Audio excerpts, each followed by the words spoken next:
You're listening to the No Dick Pics podcast with Max and Christina. Are you guys married, or what's the relationship here? No.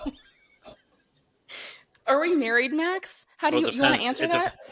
It depends who you ask.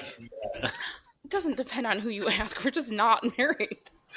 Oh, okay. We can get into that.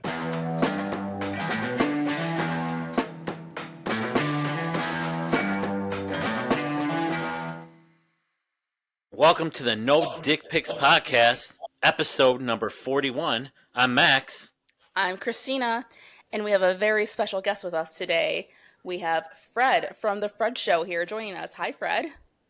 Hi. I don't know how special it is, but yeah, happy to be here. Thank you. Yeah, I'm excited to have you. So, like I said, I've been a long-time listener. I moved back to the Chicago area in late 2011, and I've always had a commute to work. So I've listened to you every morning pretty much since I moved back here in 2011. So, like, it's kind of weird, but it feels like I know you. But I kind of get the same feeling from people who listen to us, who, like, know a lot more about us than I thought they did. So it's kind of a weird dynamic, but we're not nearly as much as you, because you've been doing this for a lot longer. But is it weird to have people be like, hey, I know you. I know what you did last night because you talked about it on the radio. Yeah, I mean, I would say yes, because I'm not sure if you guys feel like this, but when we're doing the show, I honestly don't. It's not that I don't think about the audience, because of course we do, and we're putting it together and, you know, trying to figure out what to do and what we think would be entertaining. But like in the moment, I'm just talking to my friends, because we are friends actually, and we hang out, and so I'm really only focused on, you know, kind of what's going on in the room. And so, you know, 4 hours will go by and I said a bunch of shit, and then it's like I don't remember what I said even sometimes, and then people will bring it up later, and it's like, you don't remember that? I'm like, no, I don't remember that, because we talk for 20 hours a week. So it's not necessarily weird as much as it is, it's like, how did you know that? Well, I guess I said it. Right. Yeah. Max doesn't remember anything we say. So yeah, and I don't listen back either. She yells at me for that. No, he does not listen to our show. He is not one of. I'm the same way, though. We don't have quite 13. Well, sometimes I'll pull up iHeart and listen to something we did, and it's like I don't know. It's weird. I already did it. But she's introduced me to kind of your show, because I've been like a satellite radio guy since like early 2000s. I was out East Coast, and so someone introduced it to me, and I loved it. So I haven't really listened to like regular radio in a long time. I'm working on them. Well, we appreciate that. I know that I get that a lot. It's like, I don't listen to the radio anymore. Well, okay. I love when people say that to me. It's like, okay, well, where do you work? Because I'll be sure not to use that anymore. It's a weird thing to say to people. It's like, well, I don't. You work at United? Well, I don't fly United. Well, thank you for that. I don't, I'm gonna fly Delta now. Right. It's like, thanks. But, fortunately, a lot of people are in the car, and that's our bread and butter. I think that's how we hook people. And then, obviously we have the show's in podcast form. You can hear it anywhere. And we have The Tangent, which, is kind of an offshoot. So, yeah, I'm grateful for the people that tune in every morning. But I also understand we have a captive audience. It's like there's nothing else to do when you're sitting in traffic on the Kennedy or whatever. Our boss brought an old boombox, and so we still we have to figure out what stations are still around. But it's pretty cool. You're gonna have to put on the Fred Show in the morning now. Put some weird, There's some weird channels out there. I'd listen to your show every morning, but I'm also on Marco Polo with my friends. I have a group of girlfriends, and we chat through Marco Polo. So every now and then I listen to that to catch up. And for some reason, the past few months, I've just gotten really invested in the show. And so I will not listen to my friends and listen to you guys instead. And my friends will be like, hey, you never responded. And I'm like, I'm sorry. I just had to listen to Kiki's Court today. Well, we appreciate that. And, they can wait till after 10. It's fine. They'll still be there. If they're really your friends, I guess we'll find out. Exactly. Yeah, I really got hooked. And I send Max a lot of the Waiting by the Phones, because we talk about dating. Those are good. On the show. The last one was amazing. The one she played for me about the furry. I was laughing. Yeah.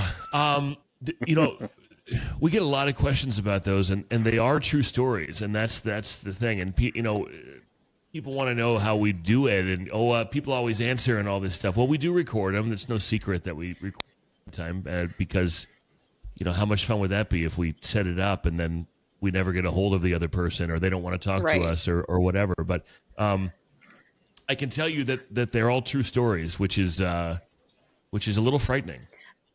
That's wild. So I didn't think it was real when I listened like 5 years ago, because I was married at the time. I was like, this can't be real. And then I got divorced and started dating. I'm like, oh, no. I've experienced crazier things than this. So this is real for sure. So it's good to hear that it really is. So, but I always wondered was like, because now that I know it's recorded, I didn't know it for a while, but now that I know it's recorded, do people not pick up? Because I would not pick up the phone. If some random number called me, I wouldn't answer. Yeah, we've had people not pick up. We've had people refuse to talk to us. So sometimes we have to get creative. But yeah, I mean, you made the exact point. I've been single my whole life, basically. And so when people say there's just no way, it's like, well, then be single for a little while. Get on the dating apps. And there's absolutely a way. Trust me. It's. In fact, I think some of the stuff on the show is tame compared to what's out there. Oh, definitely. So that's a question I had for you. And you don't have to answer anything you're not comfortable answering. Have you ever done anything or experienced anything that could have been on waiting by the phone? Oh, yeah. I mean, I've welcome in the dating world. Like, it's time for me to exit. Like, I've had my 20 years. I had my shot. Like, I just need to retire and accept that I'm either too picky or nobody wants to put up with my shit, or I don't know what it is. But, I could write a book. I could write several books. Luckily, I have a radio show. Do I have a specific story for you? I'm not sure. I mean, I guess that would be for someone else to say. I don't think I think I'm kind of vanilla. I don't think there's anybody out there who's got some crazy story about coming over to my house and I put on a furry costume and tried to bang him or something. I can be very forward, and I think I often have used that as a test in some ways, like not the kind of stuff that I see, my coworkers, not like gross, but I definitely will sometimes just take a big swing and see how somebody handles that, because if you unmatch me immediately, then it would never work anyway, because I'm not a very filtered person. So if you take yourself too seriously and I say something silly and you don't like it, then maybe you're a little too uptight for me, and that's okay. Yeah, that makes sense. Do you let them know that you're on the radio, or do you kind of hold back? No, on the apps, I'm Christopher. That's my legal name, and I think people figure it out. But no, I don't lead with it. My Instagram, I think that's on there maybe. So, but again, I don't. If you listen and you have an impression, fine. If you don't, that's okay too. Like, it's funny because that's where I get a lot of the, I don't listen to the radio. And sometimes I feel like that's people trying to put me in my place. Like, I'm not impressed by your job, but I don't expect you to be. I mean, it's what I do and I'm passionate about it, but I'm not saving lives. I'm not doing cardiac surgery on children, saving their lives. I talk shit on the radio. It's okay. Like, Well, as one of your listeners, it does help me. I have a really long drive. I live in Palatine and drive to my job at Tootsie Roll, which is by Midway. So it's a hike. Okay. And so you help me get through really shitty traffic, and I'm less frustrated because you guys are so funny, and I have things to look forward to. Like, if your timing's a little bit off, or my time, I'm late or something, and I'm like, I can't miss this part. Like, I have to listen to the showdown. Like, I have to. And so, like, if I get to work too early and you guys aren't done with it, I'm like, I can't get out of my car yet. Like, I get that a lot. Finish this. Yeah. We hear that a lot. It's like, can you not be late? Can you stay on? Because we're usually late because we're just talking stuff and. Well, and I can just listen on the app, but I want to hear it live. Yeah, waiting by the phone needs to happen on time, I've learned, and the showdown needs to happen on time, and everything else we can move. So that's I'm sorry for your long commute, but I'm happy for us because that's you guys are our best customers. Yeah, we're stuck there. So. But I am choosing you over Marco Polo. So What is Why don't I know what that is? What is Marco Polo? it's like a video chat app. So like me and my girlfriends, we live all over the country. Actually, there's a few in Canada too, and we leave each other video messages, and so we can go back and watch them. So it's just kind of like our group chat, like in video form. Yeah, I never heard of it until I met her. That's my worst nightmare. Like you don't need to see me. I don't even like voice memos. I'm like, just type it or call, one or the other. Like voice memo. See, like what are we voice doing? memos are kind of new for me because like I haven't had a lot of people use them until recently, and you had asked us what our dynamic is. We are living together, dating. We're in a relationship. But before I met Max, there was a guy I dated who left me a lot of voice memos, and I'm like, this is weird. Yeah, I don't. Just text me. I don't know why. Am I supposed to respond with them? Yeah, I don't know. It's like, why are we doing that? Just pick up the phone. If that's what we're doing, then I guess we can talk on the phone. Yeah, exactly. And I'm like, am I supposed to respond with a voice memo? Can I respond with a text? Because I don't want to leave you a voice memo. I just want to type a text. But I don't like the way my voice sounds, so I would never do a voice memo. Which is funny because Max studied radio in college, right? Yeah, I went to Columbia, so I was thinking about doing it. And then, I don't know, I think one of those teachers this was kind of like early, almost like late 90s. So, everyone, I wanted to do sports radio, and everything. And I was kind of going through it. And then I remember that one teacher just kind of talked about like, you guys aren't going to all end up in Chicago. And I think that really scared me. I didn't want to end up being like, doing top 40 in Des Moines, Iowa. So I kind of like got out of it and I went more towards the public relations major with like a sports emphasis. And then, of course, I never used it. So, but yeah, I started with radio. So it was so I definitely appreciate it. Yeah, I've been really lucky. I think the smallest market I've lived in is Austin, Texas, which is not a bad place to live, especially right after college. Yeah. So yeah, I mean, Dallas, Austin, Charlotte, Chicago. So I did the tour of duty, but there are folks out there that have done.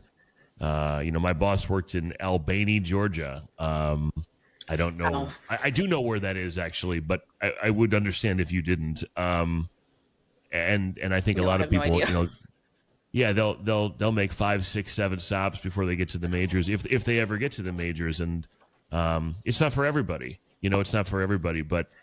If you can survive, and it requires certainly, I would say talent, but it's a lot of good fortune too, and good luck, and being in the right place at the right time, and having the right people believe in you.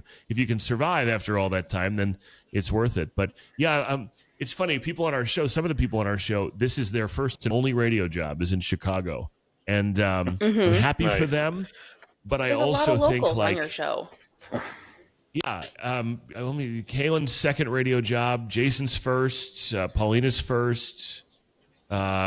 Kiki has done many things, but Chicago is the only market where she's worked. I mean, and I think that's amazing. But I suppose the old guy in me that had to walk to school uphill both ways, thinks Right. I kind of wish you'd work somewhere else so that you could see what it's like outside of Chicago. It's if you don't think we have resources, or you don't think we have all the fancy stuff, then go work in Knoxville or somewhere, and I think that's given me perspective. I mean, taking time to get here has made me, I think, appreciate it more. Don't mind my dog being annoying right now. Lay down. Okay. She likes to join the show sometimes. Here, you can say hi. Come here. This is Maggie. Oh, okay. Hi. So if What's you hear her jingling, name? it's her. Maggie. Okay, so I have to know then, did you send a dick pic to her and then she was like, no more? Or where's the name? Yeah. It's the last one I needed. I'm like, that's it. Her friend came up with the idea. We were trying to think, because that was always my line. Is like, I want to do a podcast on dating, because I had been divorced. Like I've been divorced like 5 years now.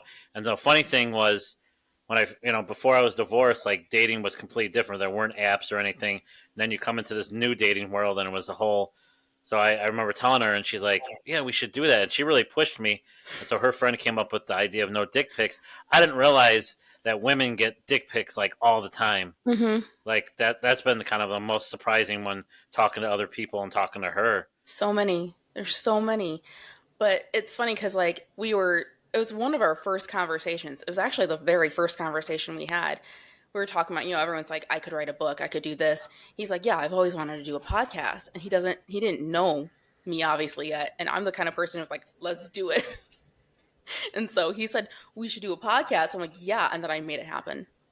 And now he's stuck with it. Yeah, I got to say for the record, for anyone who's ever complained about dating me or anything I've said on a dating app or a text or whatever, I've never sent a dick pic. There is not a dick pic of I was going me to ask you in existence. It doesn't, because let's be honest. I mean, and maybe you'll tell me something different, but like, I can't remember the last time that I was like, man, I really want to impress this girl. Let me pull out my dick. Like, no, no, they're not attractive. They're utility oriented only.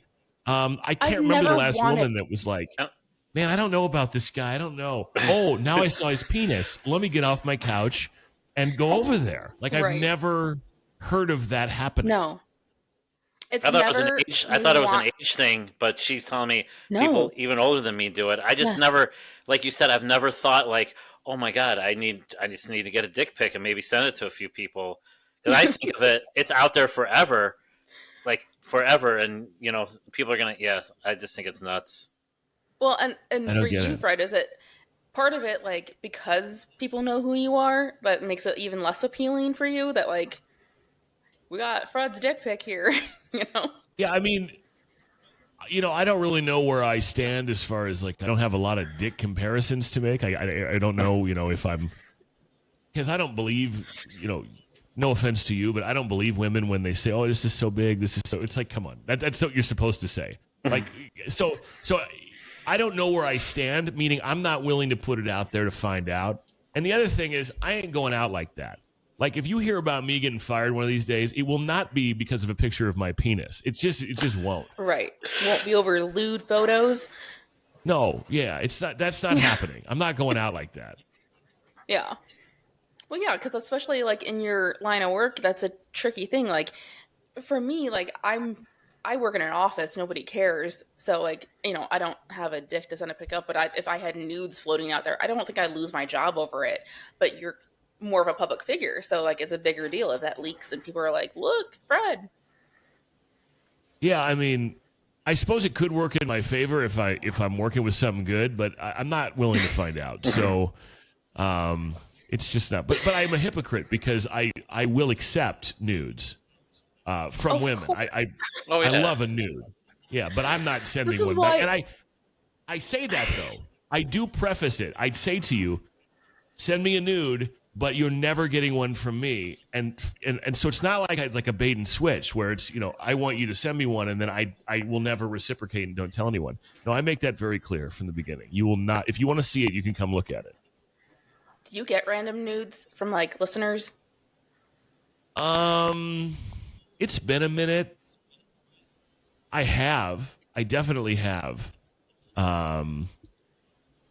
Yeah, there are some listeners who are on OnlyFans and they've sent me like free subscriptions and it's my duty to look. Obviously I have to look and see what, You have to. It's for work. I mean, you have to. Yeah. That's what, you gotta show the appreciation. Purposes. And it would be rude to turn down a gift like that. If someone's giving me a free subscription, I would have to go look. But I wouldn't say it's ever like swayed me to want to, I wouldn't say if you send me a nude that I'm more likely to like try and meet up with you or something. But it's, you see a lot of things in this business. Yeah. Well, that leads me into my next question. Have you or would you ever date a listener? I have and I would. I guess in a perfect world, it could be a little strange because I think people. I don't think that what we're doing on the air is disingenuous. I think it's a lot of who we really are. I always say it's a cartoon character. Someone said that to me a long time ago about our job, and I agree. I think we're cartoon caricatures of ourselves. So you're meeting someone who's all that different from the person that you hear. But I'm an introvert, and I don't put it on unless I'm getting paid. And I think that, sometimes there's the expectation that if they go out with me, that they're going to get like a show, like I'm going to do this, like I'm gonna be like I am on the air all the time. And the fact is, I think I'm pretty different. I'm pretty quiet. I'm pretty shy. I'm pretty introverted, and I think that throws people off sometimes.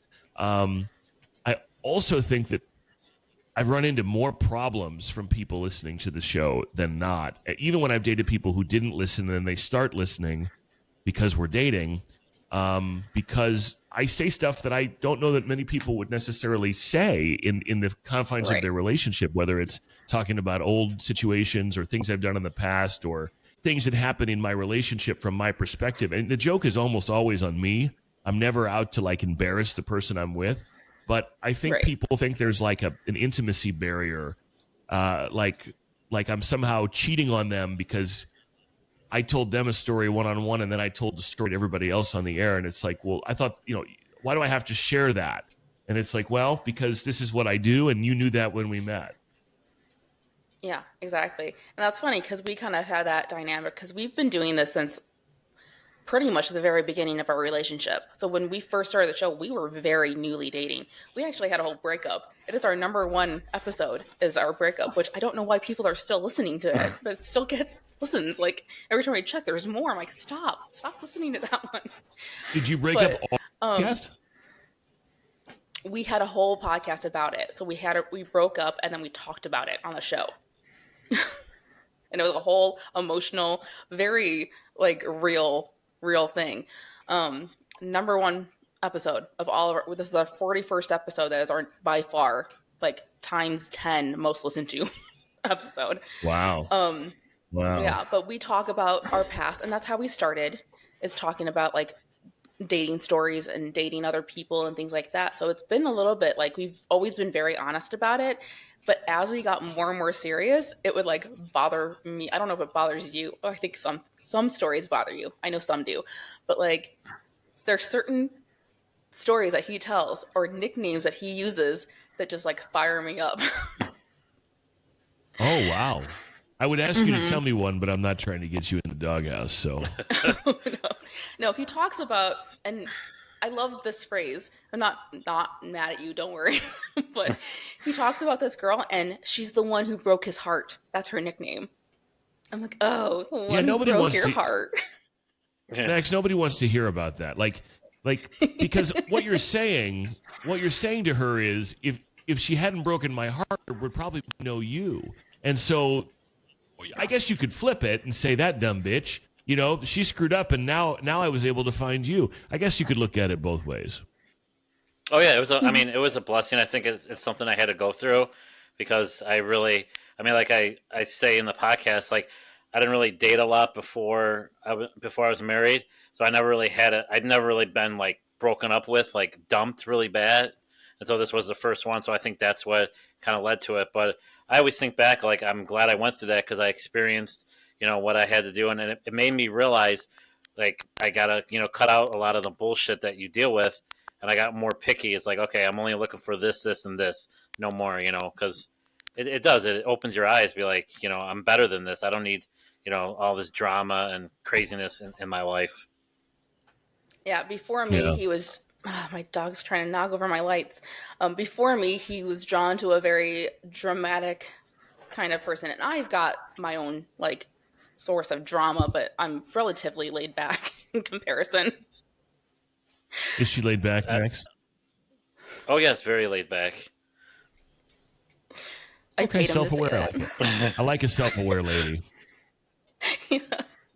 I think, well, in general, and it's just like honestly, it's therapy. It's going through really tough relationship stuff and therapy and a whole divorce and all that stuff. So like I was not as self-aware as I am now 10 years ago, but I've been through so much stuff that I'm a lot more aware of like the things I say and the way I act, and it's all all part of the healing process. Yeah, I feel like I was attracted to like toxic people. And Mm-hmm. even my therapist would be like, have like a kind of a checklist when you meet them, and like, and it made sense. And I'm like, oh my god, every single one was like, yep, yep, yep, and it was kind of crazy. So, and then like you said, like sometimes you got to take a step back. I would take like 6-7 months off the apps and just kind of like decompress and stuff because it's crazy. Like you kind of have got to have time for yourself. And so obviously being a divorced father of two, I had my life's pretty busy. So yeah, it was crazy at times. Yeah, it's on my 10 or 15 or 20 commandments of me, and anyone I think who knows me well has heard this rant a number of times, but and present company excluded. I'm sure this isn't true for you two, but I contend that the very best sex you have in your life is typically with the wrong people, because the things that make the sex so good are some of the dangers that make the relationship so toxic. Bad communication or cheating or bad people or you're just barely hanging on. But the mental game is strong, and sadly, in my experience, I've had far more shitty people with whom I've had good sex than good people with whom I've had good sex. So that I'm sure that's not true here at all. Well, and it's maybe funny that you someday say before that I because die. Yeah. I will say, like, when we broke up, did we talk about this on the show? What happened after? I think we did. I What might happened have. after the breakup? So we like hooked up a lot after the breakup because we were still doing the show, and that was way better than before we broke up. Not that it 'Cause we wasn't had- good I mean, before. Yeah. But we were free. There was no like, Yeah. there was no barriers or anything. We were just kind of like, Yeah, we're we friends. did a situationship for a while. That was fun for me. So then Yeah, I locked him down. People tell me that I'm wrong, and they tell me that someday I'll find someone, and it'll be this loving experience that that will in a different way be as satisfying. And I don't know, maybe, but I think it would be very different. When I met you guys in Palatine a few weeks ago, I posted a picture, and it was very funny because like I work in accounting. Like this is not my world. I have taken 0 classes in public speaking or radio or anything like that. So this is like just something I do for fun. I don't know that I'm particularly good at it. It's just a thing that we do. But I posted a picture of me and you and the whole crew and said that this is my new job and that I was going to be part of your show. And then underneath that, I said, just kidding, but that'd be cool, right? So many people didn't read that part. And they're like, oh my God, congratulations. I'm like, oh my God, no, that's not how that works. I'm like, I have 0 experience. They're not going to hire me from a podcast. Like, no. The But, 37th like- member of my show. I don't. We'd have to buy some more Right. chairs, but yeah, congratulations. Yeah. Thanks, yeah. But people commented like, "Oh my God, Fred's so cute," or like, I tried to. I saw him apps and like sending me messages about it, and I'm like, "Wow, Fred's popular." So I don't. got some You heat know in what? my inbox.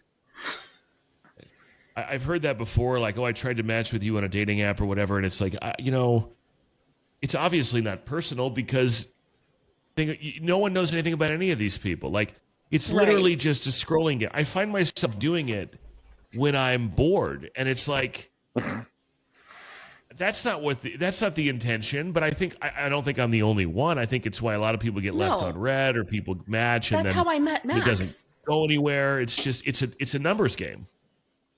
I was bored one night, and I'm like, I feel like talking to someone. I've never really done Match before, so I just went on Match, and we matched up. I wanted to ask you about the apps because all the apps are just crazy, but everyone has their stories. Is there one app you actually like had better success with than the other, or one you're like, hey, as normal as they can be? Because I always thought Hinge was like the most normal people, but then towards the tail end, it kind of worked its way out. I've met people from Bumble. I've met people from Hinge.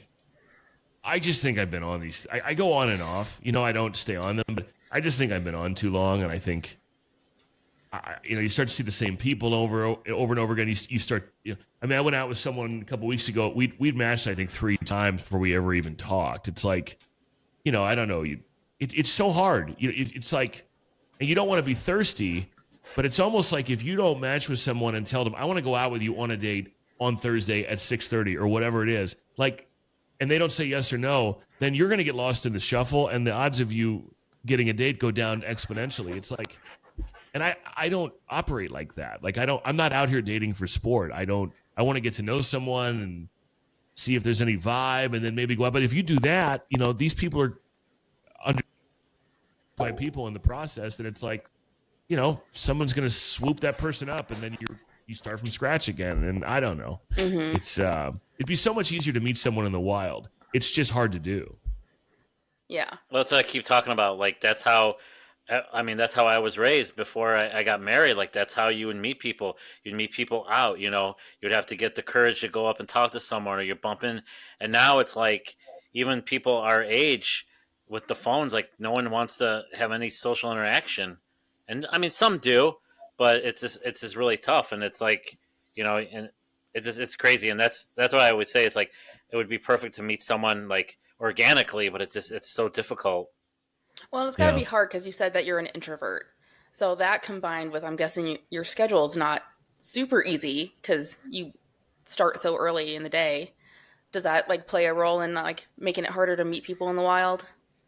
Yeah, I mean, 100%. I feel like if I'm going to go on a date with someone during the week, we're going out 5:30, 6 o'clock. A lot of people aren't out of work yet. Mm-hmm.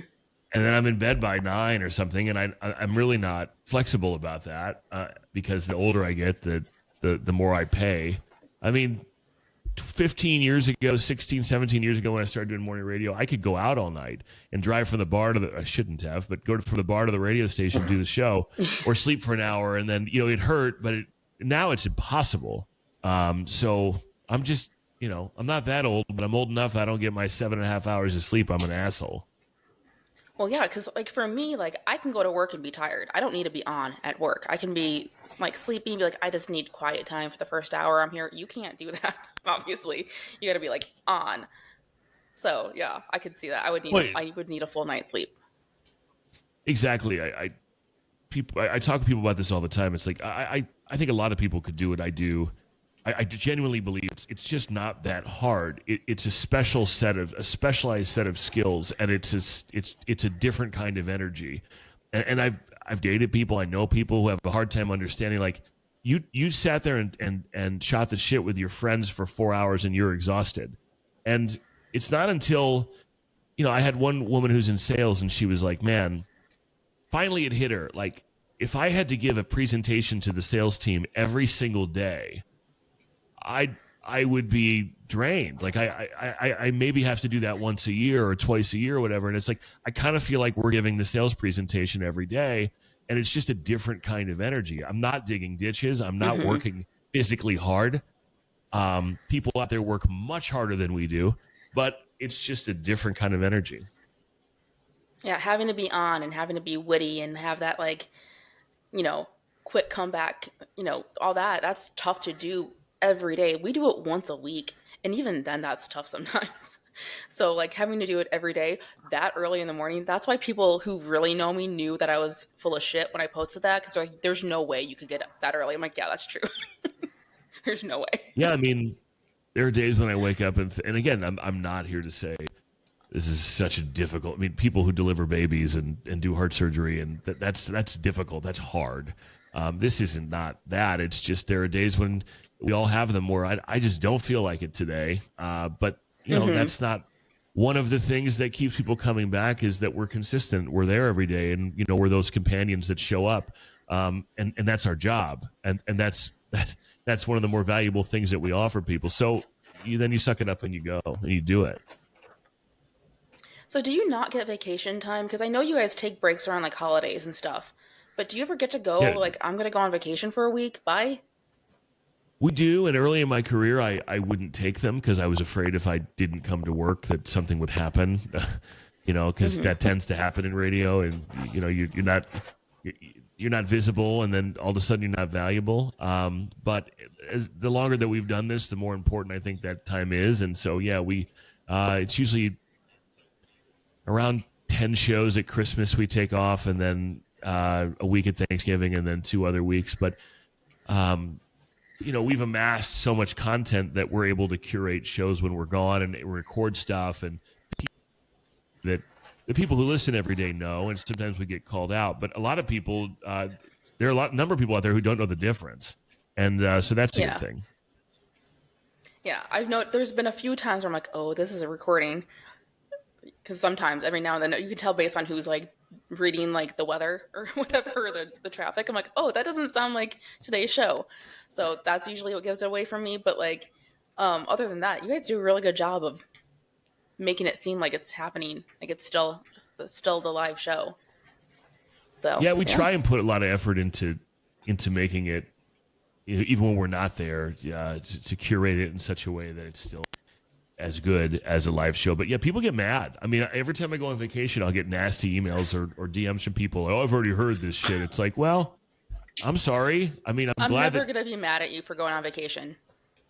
Well, that's I don't the know thing. what number of the 13 I am, but I won't get mad at you. You won't get nasty emails from me. I mean, everyone's entitled to some time away, and I think, I encourage everyone on the show to take all the time they get and then some. So it's important. Right. Yeah, it's part of your compensation. And like, I think some people forget it's a job. Like, you're entitled to your time off as part of your compensation for your job. Excuse me. The energy to actually go after someone and DM them, that's crazy. But that's the social media world we're living in now. I'm amazed at the time and energy people put into telling us how much we suck. It's pretty incredible. It's like, you had to look up the social media, or you had to look up the website, or you had to look up our phone number or hear it, and then grab your phone and type it in, and then write us a message about how terrible. I mean, that took 5 minutes. Like, if we're that bad, why'd you waste 5 minutes on us? Yeah. Where do you get the most criticism? Is it through DMs or is it through the text line? Because I know that sometimes every now and then you're talking and you're like, whoa, the text is blowing up. I think most of it is the text, and I don't know if it's because people maybe don't.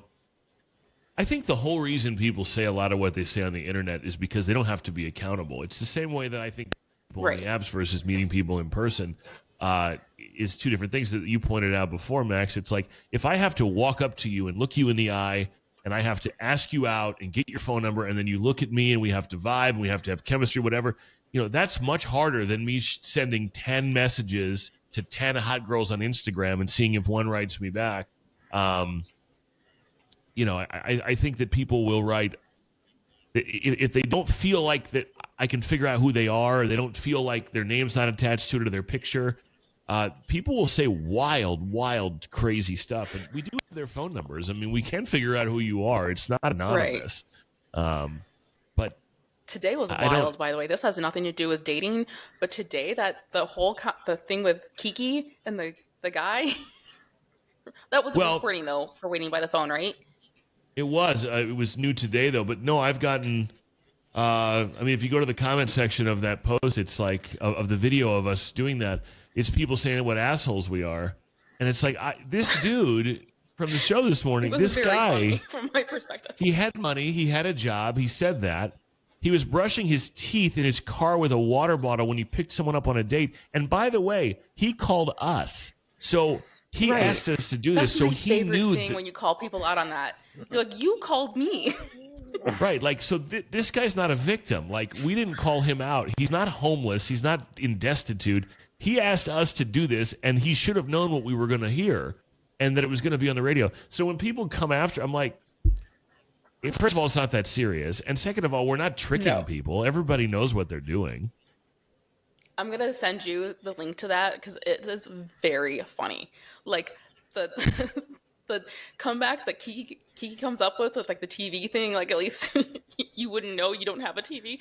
I was I almost had to pull over. Like, I was laughing so hard at that. I'm like, no, she didn't. It was really good. I was very thoroughly entertained. I didn't text or message you guys about it, but I thought it was hilarious. Well, we used to call them email warriors, and now they call them keyboard warriors, where everyone's tough. Because, like you said, they don't have to take responsibility. If it was like face to face, they would never say anything like that. And so that. I mean, to me, that was the toughest part. It still is. I mean, we go in these single parents, Facebook groups, and we just go through them and just laugh at some of the stuff because it's hilarious. It's just like People are wild. Yeah. Well, and we're starting to get some comments, like, because we're not that big, but like on TikTok, we get the most comments on TikTok. I've taken down videos because the comments hurt my feelings. And then I'm like, why did I do that? I should have just left it up because like everyone's entitled to their opinion. But when I don't get positive feedback, I'm like, ah, I don't like it. Yeah, and sometimes I try and read, and I will say, management's like, let them be haters, don't engage. And for me, it's like, well, in my experience, 85% of the time, if I write someone back or I DM them back, I usually either don't get a reply, or more often I get it's like the light bulb goes off, like, oh, a real person read that, and they usually back way real down human and apologize, and usually winds up being a positive interaction. And I think in some ways, I'm not gonna say it's bonding, but I think in some ways it's like it kind of attaches, like, oh, he took the time to write me back and I said shitty things to him. But then there's like 10-15% that won't back down. And for some reason, I like to engage with those people because I believe I can change their mind. And you're not going to change someone's mind like that. And so I don't know why I care so much. But yeah, it's a trap I fall into, and I don't recommend it. Yeah, see, I just deleted it. I'm like, no. I'll tell you what the topic was. I should just repost the video because it was a good video. But we had a guest on, and we were talking about guys who ask to kiss someone before they kiss them on a first date. And for me and our guest, we were like, I get the respect. I get the consent thing. I'm not trying to knock, again, before people come at me again. I need your sound that you use on the radio. But like, leave me alone. There's nothing wrong with asking for consent. I'm not saying that you shouldn't ask for consent. That's not what I'm saying. But for me personally, if a guy goes, can I kiss you? It sounds like, can I go outside and play? Or can I have a snack? Like, I don't like it. I want someone who's a little bit more like, not aggressive, because that's not the right word, assertive. But more assertive. Yeah. Someone who like knows what they want. And if you don't want to kiss them, usually they can tell because you're going to back away or put up signs saying like, this is not something I want to do. So like, if they can't read that, then they're not for me. And I got so much heat for that. So much heat. Like, what That's about amazing. people who are not good at communication and not good at that? I'm like, they're not for me, you know? But you feel a vibe, like you either feel, yeah, this is going well, this is going good, and you go in for the kiss, and if you get denied, you get denied. But I got a lot of heat for it, and it hurt my feelings, so I took it down. Yeah, the consent thing is tricky because, yeah, of course, but I guess that's overthinking it for me, because if I'm in a situation where we might kiss each other, then we're in close quarters. It's probably like an intimate dynamic, and why are we in that situation if there's no consent, if we shouldn't be? I guess would be my first thing. Right. And the second thing is, I'm never going to say being a guy is hard, because it's not compared to being a woman, in my opinion. There's no plight of the man. But what I will say is, when it comes to men interacting with women and getting it right, typically, in my experience, that's not something that women have a lot of experience with, because they're used to being pursued. So again, this is not me saying it's so hard to be a guy, but it can be difficult, because women will say, well, this is what I want, but the asterisk is with the right guy. And how do I know that I'm the right guy? I assume that I am because I'm there, but maybe I'm not. And it's like, it's easy to overthink and say, is this okay? And what question ask? And versus being impulsive and romantic and reading the room and the chemistry, and which is ultimately what I think most of them would tell you they want is for it to just be automatic. But then there's the other part that's like, but maybe not for you. Yeah. So do you ask? No, have you ever asked someone? I would just kiss. No, but again, I don't know that I'd be in a situation where I'd like to believe where anybody felt pressured, like, or it wasn't. You can tell when someone doesn't want to, right? Like when they're giving you signs, they're backing away, they're kind of turning away. Like, there's signs. Well, I've even heard of women like that they want you to be like assertive with it, like touch their face or grab their neck or something. It's like, well, God forbid I do that. Well, maybe not the first. Maybe not. I don't know. Yeah. Some people like a little more passion than others, but God forbid I do that. Pick the wrong time for that. Right. Right. One might want it, but four others might not. One of the things with all the stories we have, and it kind of was showing you the dynamic, like how men think and how women think. And like one of the episodes, we talked about sex, and it was so funny how so different we are. Like women are thinking like, oh my god, after sex, it's like like a rom-com movie, and the guy's perspective is like. The guy's perspective is like, okay, when's she leaving? Because I want a snack and I want to watch Sports Center, like, and it's just so different. And that's where one of the things, and that's what you're getting at is like, it's not what might be one right for one woman, like the three other might want something else. And if you make that mistake, then you're going to be labeled as like, oh, an aggressive, oh, he was too aggressive towards me. I guess all I would say is, and men, I think a lot of men need to learn to take the hint, but if a guy approaches you respectfully or DMs you respectfully and asks you out, the only thing I would ask of women is if you haven't had to do a lot of that in your life, think about your response. And then once you give the response, hopefully kindly and with respect to the fact that it took some balls to do that, the guy needs to go away. Now, the problem is a lot of dudes will then say something stupid like, oh, well, you weren't that hot anyway. Well, then why the fuck did you ask me out? Like, you're a dipshit. Right. But I think I've seen it. I've observed it where it's like, ew. Or, I wouldn't want that guy to talk to me. Well, he doesn't know that. Maybe. Yeah. So he shot his shot. And then the other thing is I'll hear from women, they'll say, I wish guys would talk to me in public. It's like, yeah, but some of us have seen the reaction when it goes poorly. So you can't have both. And I guess all I would say is consider what it takes to walk up to somebody and essentially sell yourself, and consider what it would be for a guy to make a move if the guy's making the move. Mm-hmm. And as long as he's respectful and in an appropriate situation, there's an exit that I think is commensurate with, hey, I like you, you're a nice person, but no. As opposed to, oh, you're gross, or oh my God, I can't believe this, or, right. Because it's rejection. So from my perspective, because I get messages, DMs, whatever, every now and then, I'm always trying to be thoughtful and kind to people because I just don't want to hurt anyone's feelings. But when you're too nice, they don't go away. Yeah, I get that. They're like, well, you didn't really give me a chance. It's like, okay. Don't have to. Like, I don't have to. Right. Yeah. No, that's what I mean. Is like sometimes we need to shut the hell up. Like, and I think there's a problem with that too. So this isn't one-sided, but it's funny. I really wish a guy would walk up and talk to me. But then on the flip side, it's unless it's the guy I don't want. Well, right. the guy doesn't know that, I'll put it out there for me, and I'm pretty like outgoing and like to talk to people. I never want someone to come up to me to talk to me like that, like ever. Like not just because I'm with Max, but like I don't know. I don't like to be caught off guard like that. I don't enjoy that. But people talk about the gym and stuff. I don't want anyone to talk to me at the gym. And yeah, I haven't been to the gym. That's a tough one. But like if I was at the gym, I don't want to interact with anyone. I'm not there to socialize. A lot of people are. I'm not. That's a tough one. Because, people don't necessarily, some people go to the gym to meet people and they look a little more presentable, but I don't. And people don't wear their rings at the gym and all kinds of different things. So I don't know. That's probably not a place where I would engage. It seems a little lecherous. Yeah, I feel like people have a schedule. You only have so much time to work out. Like, leave me alone. But I think having like headphones on helps. That's the signal.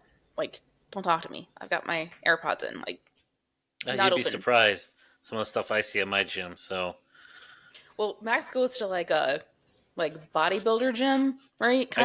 Like Powerhouse. Because I thought, it'd be more people wanting to work out, but there still is that group that kind of goes there to kind of hang out and stuff. But yeah, you see some any gym you're always gonna have a group and stuff. But yeah, I went there because I'm thinking like, okay, these people are here to work out, no more socializing and stuff. But you still have that. And to some people, it's just like their hangout. Like they enjoy it. Yeah, I haven't spent enough time there to know. Yeah, so I know. In and out. Did you have a story that you'd be willing to share? Like Like I said, you don't have to, but do you have a funny, wild, whatever dating story that you'd like to share with us? I was thinking about that because you had said that you might ask for one, and I guess it's like, give me a department, give me a category. Like I truly could write a book, and the stories aren't all about. They're probably mostly not about other people. They're about me. I'm not the guy that says everybody I've dated out there is an idiot. Like, I've dated a lot of really good people. I've dated some idiots. But if there's an idiot in the equation, it's probably me most of the time. But give me a category. I'll try and come up with something. Oh, help me, Max. About the strangest first date. I went out with a woman. I got to keep the story vague. It was a long time ago, so I think I'm safe. But we met in we were doing some charity work. We met that way, and this woman was very buttoned up. I think she was an accountant, like very put together, very proper.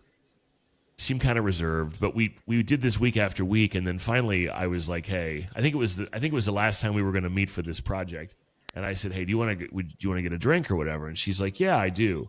So we go to get a drink in her neighborhood, and I kid you not, I sit down at this place, and the drinks, I don't even think we'd placed an order yet. And she was like, we've been looking at each other for months. Like, you want to just go do this? Like, do what we're going to do anyway? It was basically like, long time coming.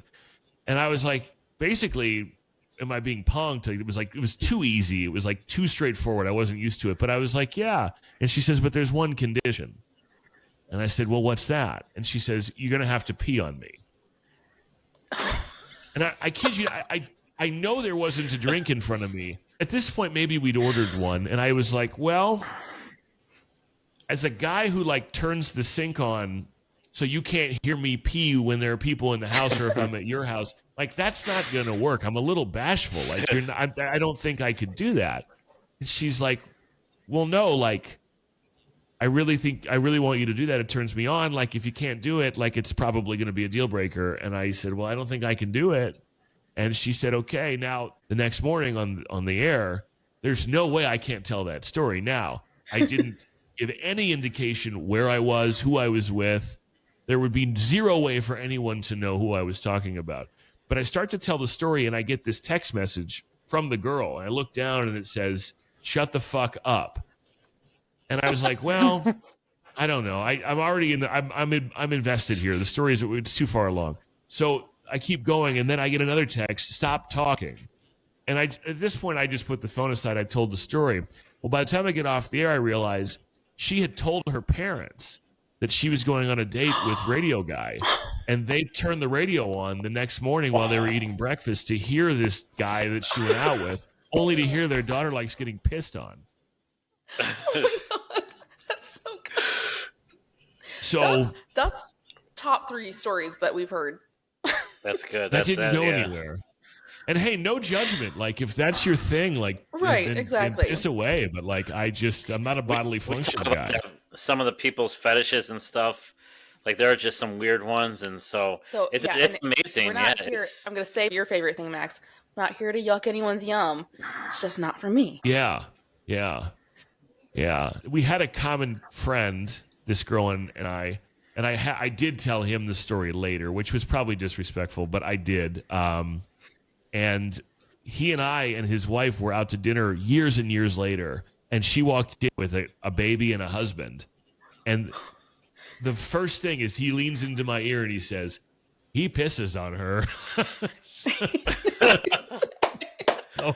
That's awesome. That's awesome. Hey, good for her. She found her knight in shining armor with his dick out. Well, and it's funny because, again, this is one of those things like where I know more about you than is probably comfortable for someone who's never had a real conversation with me. But like, you're a very clean, like, neat freak person. So like, I feel like you're the last person who'd be like, yeah, let's do that. I feel like you're like, no. No. I had another girl. This is actually kind of funny. We met up one day. We'd both been, I think she'd been out somewhere. It was the daytime. It was like late in the afternoon. So I think she'd been at like a golf tournament or I don't know where she was, Cubs game, whatever. And she was drinking. I was drinking. So there was a lot of alcohol involved. We kept drinking. We wind up back here. Nothing happened, but we fell asleep. And I wake up to some noise. And I'm like, I don't know what's going on over there, but I don't want to know. Like I'm so hungover and like probably still drunk, and I want to sleep. Like whatever that is, I'll just have to deal with it in the morning. Well, it turned out I woke up and she was gone. She puked in my bed and then put the pillow on top of it like I wasn't going to find it. And so I had to deal with that, which is unpleasant. But, these things happen. Yeah. Oh, no. But, yeah, to your point about cleanliness and bodily function, like, that's pretty disgusting. Yes, I agree. I feel like you've done that to someone, haven't you, Max? Didn't you tell a story like you did that to someone in college? Oh, there's a lot of throw up in college. So I think it was one of those where, there's. Yeah. I don't recall, but I'm sure I'm sure there's stories. This was before camera phones, so thank God. Well, yeah, Max is a little bit older, so. And I will say, with equal opportunity, if there are people listening like this, what does this guy make a career like telling bad date stories about other people? No, I mean, I'm sure there are plenty of people who have stories about me. They don't puking or peeing anywhere I shouldn't have. But, again, I don't believe that I'm immune to people who have stories about, something I did too. So it's equal, except you asked me my stories. So that's what. What do you think someone would say about you? Like, what's a weird thing you did that, like, someone might not want to go out with you again for? It's a weird thing that I would do. Other than talk about the date on the radio. I'm telling you, I don't think I'm weird. If anything, it would be that I was distant or disconnected, or that I don't know. I think it takes a little while for me to warm up, regardless of what we're doing. So I don't know. I mean, I would say if the people who have complaints about me out there would be about my communication and follow through. I hope it's not about my behavior or inaction. But I've been on that "Are We Dating the Same Guy" Facebook group, which is, I know it's supposed to be about being scammed or crimes. Yeah. And I don't know if it's still like this, but what it was becoming for a while was let's roast a guy. Yes, it still and is. And so I wound up on in there. Like 3 different groups. It was somebody saying, this is Fred, and he's on the radio, and he's a douchebag. All he wanted was nudes from me, and then I never heard from him again. And I was like, and so someone sent me a screenshot, even though they weren't supposed to. And there were comments, "Oh, I went out with him, he's a dick," and all this stuff. First of all, more than half of the people commenting, I've never met. So I don't, a couple of people in there, I was like, yeah, I kind of did ghost that person. There were a few people that I've actually dated and slept with who were in there going, hey, no, he's actually a decent guy. But the girl who was complaining about the nudes, I went and looked in my phone, and I did have nudes that she sent me unsolicited. So, like, people complain about me, I'm sure, but, it doesn't necessarily mean it's true. Yeah, I think it's all perspective, too. And someone who didn't get the reaction they wanted might be a little salty about it. So I always took that with a grain of salt, because I would always look for someone I was going to go on a date with on there. I posted one time just asking, like, does anyone know about this guy? Someone screenshot that and sent it to the guy, and he unmatched with me. I didn't say anything bad. I'm like, hey, I'm new to dating. I don't want to get murdered. Does anyone know about anything about this guy? And he unmatched with me because someone told him that I posted him. Yeah, I have. So after that, I never did zero that. issue I would look people with up. Like that forum or site or whatever. It's for its intention. I love it. It's perfect. There should be something like that to call out these dickhead, douchebag, scamming, criminal guys.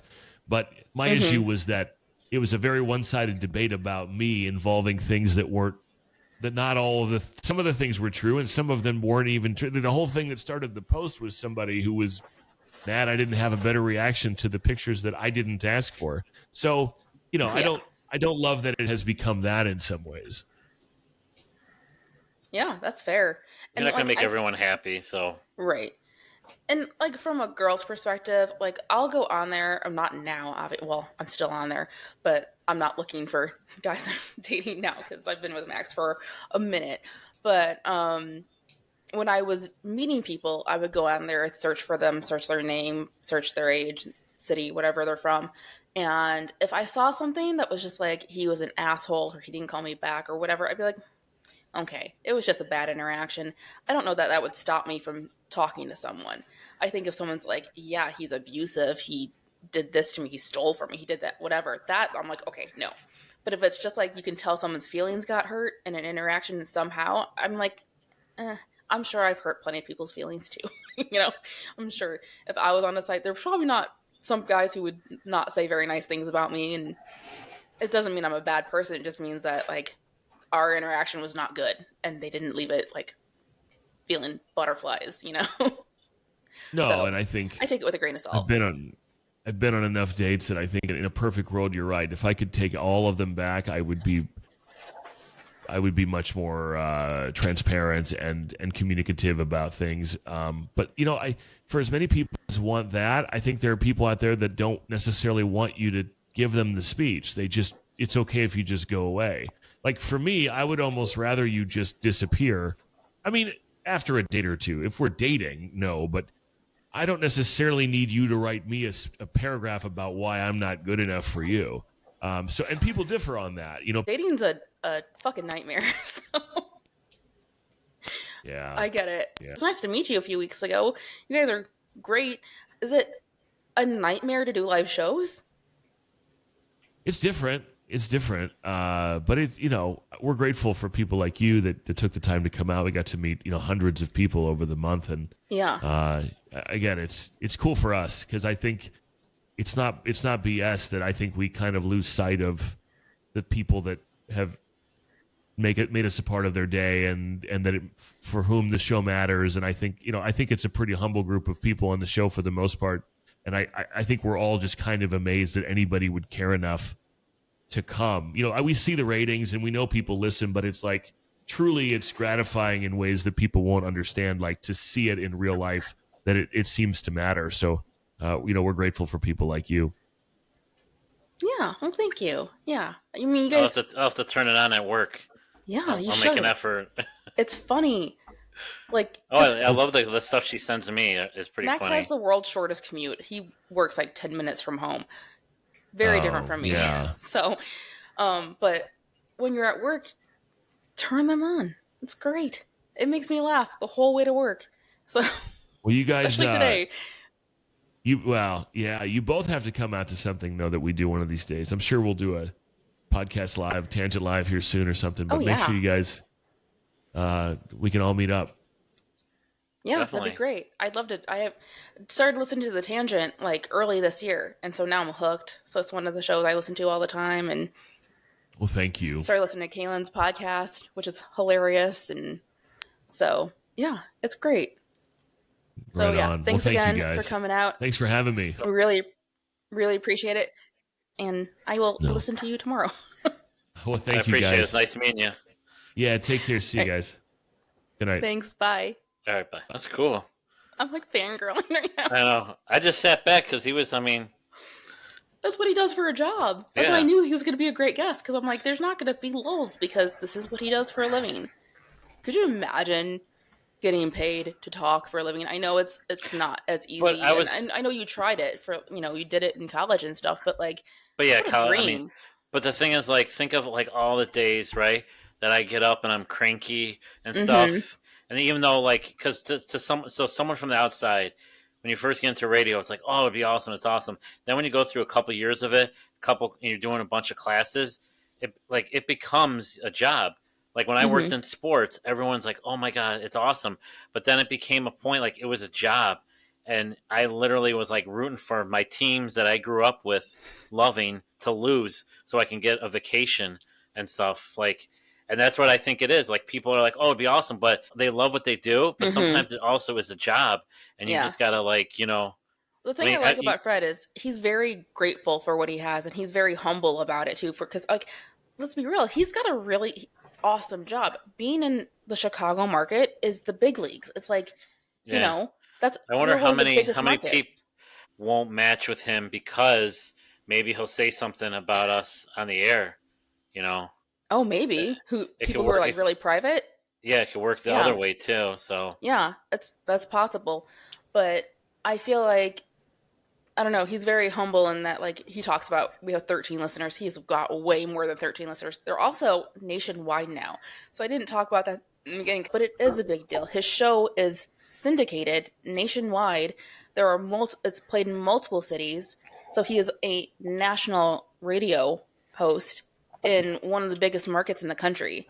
So like he is a pretty big deal, especially in radio. People who know radio know who Fred is. Austin and Dallas, those would have been awesome markets too. Mm-hmm. Right out of college, oh my god, I'd have gotten in so much trouble. So, but yeah, that was fun getting It was. that perspective Yeah. and aren't we getting someone else from his We show? are getting someone else from the show. She is not on the schedule yet, but she is very open Okay, to it. So I don't want to we say won't who say it is, anything. but it's only one of three people because Yeah, there's only three women on the show. no, I kind of felt bad. Like I was like, yeah, I don't listen to it. I'm a satellite guy, but that's how I am. Yeah, no, it's fine. It's the truth. But yeah, I it was. got satellite radio because I was living in New Jersey. And I tell you the story. I never liked Stern. I just wasn't a Howard Stern fan, and he was Mm-hmm. listening to this other thing. And they were called Opie and Anthony. They're out of New York. They're based out of I think Boston originally, but they're New York and stuff. And I loved it. So I got because it was Sirius and then XM. There were two Mm-hmm. different companies. Obviously, they finally merged, but so I got it just so I could listen to Opie and Anthony. I loved Opie and Anthony. Then they had like a huge breakup, and then See, that's the thing. Like when you get attached to a show, like yeah, I'm attached to Fred's show, and I've heard multiple variations of the show. The show has grown and changed a lot in the 10 years, more than 10 years, 14 years. Holy shit, the 14 years I've been listening to it, it's gone through a lot of changes. The only thing that stayed the same throughout the whole thing is Fred. So like it's been an adventure, but you get connected to the people that you listen to every day, yeah. so that makes sense. My one now, Beetle and Decker, is like my favorite because they're just hilarious, and they combine sports with just like goofiness, and they're going through the whole Bill Belichick thing, and they're saying, "What's like? Imagine we're starting a movie. What would you name the movie?" And they're adding a little like porn names to it, but they're just people are calling up with like the craziest names and stuff. Like it's just it's funny, and I But like it. if you don't want to spend the money on subscriptions like satellite radio, listen to Kiss FM. In Chicago, it's 103.5. Kiss FM, The Fred Show, every morning. 103.5. I'm a big top 40 person. So, for those of you who don't know, Fred's show is top 40. So, it's probably, one of the most listened to stations in the Chicago area because that's what people turn to is top 40. This is a humongous Kiss FM plug today. It is. But it's well deserved because they're great at what they do and they're very Oh yeah. entertaining. So I'm a big fan, and I feel like I felt like it's weird that I know so much about him, but I know a lot But about him it's because weird he that he how he shares so talked about much. it, where like he's on the radio, but at home Hmm. he's an introvert. I knew So, that about him because he's talked about it before. but that's gotta be tough because it's like, no, I want the crazy radio Hey, guy, and but it's you know like, what's no, funny? that's The funny thing is, like, people have asked me if you're always like on like funny. I'm like, yeah, pretty much. Like the we post, TikToks and reels and stuff, and they're the funniest moments from our show usually. But you're like that all the time. I laugh all the time, so I feel like you're like this but always. it's stupid humor, which you Yes, appreciate. I Like do. I've gotten like criticism by other people, like Really? what? Yeah, Oh, I laugh all the time. Like that's my favorite thing about our relationship is just like you have me laugh and it can be the first thing in the morning. I never know what you're going to say. I never know what you're going to do. even to my This kids. morning, I say stupid shit to my kids, and you're like, you should not. Like, I know what you're trying to say. It's like you should not be saying that in front of your kids. But I'm like, what? Fuck it, you they're know? like, we know our dad.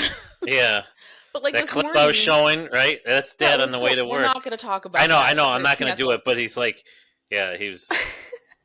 But like this morning, you get out of the shower and you like give me a kiss and then like rub your beard all over my face, and I'm like, I don't know what you're about to do. I never know, but it always makes me laugh.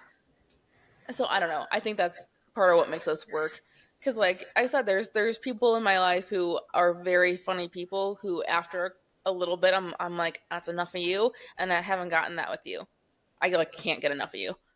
You're always kind of, well, you're not always on, but you are. If you're talking, you're exactly the same here as you are in like off camera, off the podcast. So like I don't know, it's always fun for me. I feel like I'm kind of the same. Am I more on during the show? Do I have a show personality and a not on the show personality? I mean, you're the same. I think I am. I mean, I think yeah. That's gonna come off wrong. I don't think.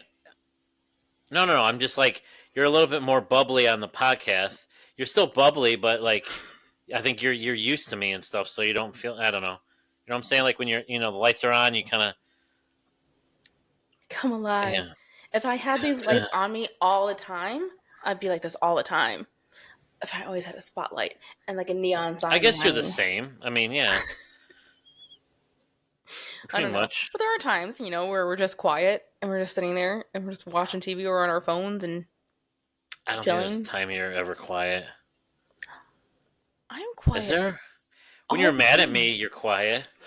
Like we haven't gotten in a fight, but there are times where you're mad at me or you call me butthead.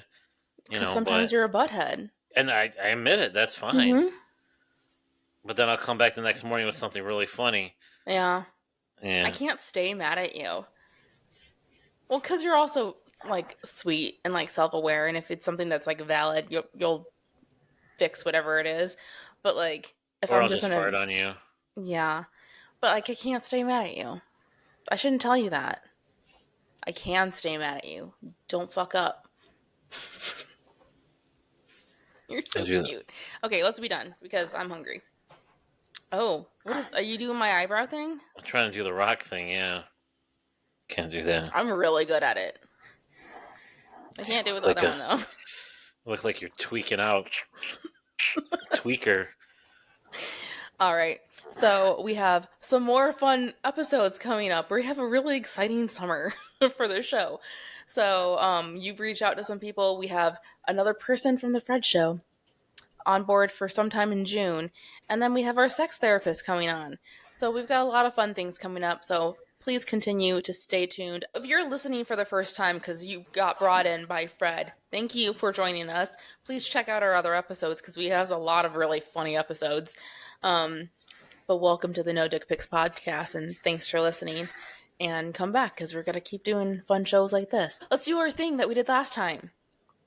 Talk about something we learned this episode. Oh. We should have like music. Do. Well, I can't make it appear now. I can something add it in we later. Learned. Something we learned. Something we learned. All right, you should go first. I think I got some good perspective from Fred about like how guys feel, especially when he was talking about think about like how much it took for someone to reach out to you and to like have the courage to start a conversation or even slide into your DMs. Just like having that perspective to be like that took effort. Maybe be kind in your response, which I'm always kind in my response, but like I know not everyone is. So I think I learned like I got some perspective on that because sometimes you just think all dudes are creeps, and that's not always true. Something I learned. So he's on the air all the time. Yeah. He's kind of like a Chicago celebrity, and I mean, talking to him is like talking to anyone else that we've had on. That struggle with dating. I don't get it. I need a break. It's just, it doesn't matter. It doesn't matter who you are or what you are. Like, it's the struggle is real with everybody. Mm-hmm. I mean, we've been lucky enough. Like, I'm very lucky. I was like, I've met someone amazing that makes my life easier. Like, it's good. Yeah, I know. Meeting someone's hard, and it can be very draining to have, something not work out, and then something else not work out, then something else not work out. And you're like, what? But his schedule probably adds a lot to it because he's got to. I'm sure it does. I don't know if he was downplaying it, but the responses I got just from posting that group photo of me with the Fred Show was I got a lot of people going like, "Oh my God, Fred's so cute! Oh my gosh, I have such a crush on Fred." Oh, another thing I've learned Fred will not pee on you. He will not. I knew that. I'm like, there's no way this ends with him peeing on someone. But it was good. It was fun. It was nice to have that perspective. So, Yeah. Not yucking anyone's yum. It just, you like to be peed on or peeing on people? That's great. That phrase just sounds like an 80-year-old woman says that. What? Don't yuck on your yum. No. How about don't suck on these? It's what cool. These what? These nuts. Yes, that was my floor hockey team in college. Yes, we were. Gallagher, second floor, Galley Deuce. Our hockey team was These nuts. This was also like 95, so still the 90s. It was kind of acceptable. I feel like people could still do that for a hockey game. Yeah. But okay, we're babbling. So we learned perspective and that Fred will not pee on you. That's and we learned dating. The dating world sucks. You just kind of navigate and hopefully it works out. But sometimes, when you finally realize that, like, okay, I don't need to be with someone. I'm fine by myself. Then I think that's when you end up meeting someone. You kind of have to put in perspective. So is that what happened with you? You think? Yeah. Yeah. I took a hard stance. I'm like, listen, I'm going to be picky. You ended up with the best. Yeah, the yuck and yum. Oh, that's not my name. Okay. Sounds like a candy. Yuck and yum. Yuck and yum. Who would want candy that was called yuck and yum? Like, I don't want something that's yuck. Who wants good and plenty? That sounds Those are both good things, though. Good and plenty are both good things. Yuck and yum. I'm not going to eat something with the word yuck in it. We're going off the rails. Good and plenty looks like uppers. Looks like a handful of uppers. Not that I've ever done them. I just saw them in a movie once. Sure. Yeah. Mm-hmm. Okay.